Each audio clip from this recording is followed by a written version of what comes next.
आज पर के तो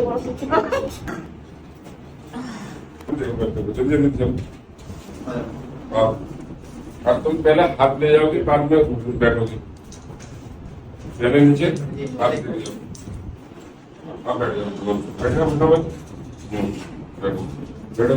जितना सारा लेना घुटनों में रखोगे, तुम्हारे जो चर्बी है वो आपस में टकरा रही है, इसलिए तुम वक्त चाप लेंगे बैठने में नीचे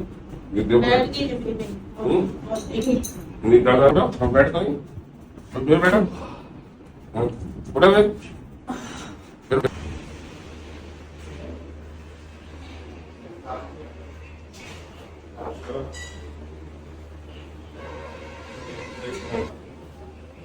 शाबाश। उठ जा, बैठ के तो दिखा दिया। और तो पहले हाथ ला, बैठो, डरने की जरूरत नहीं है, बच्चा भी धीरे धीरे सीखता है। उठा बैठो,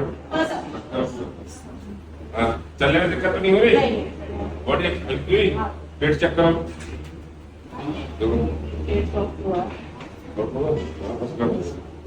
ठीक है। तुम बड़ी ढाई ढाई देख रही, वो सवाल ही ना होगा ना ना, मैं देख रहा मैं फटाफट फिट हो जाएगा। सवाल ही ना होगा, थोड़ी देर तो सवाल करेगा।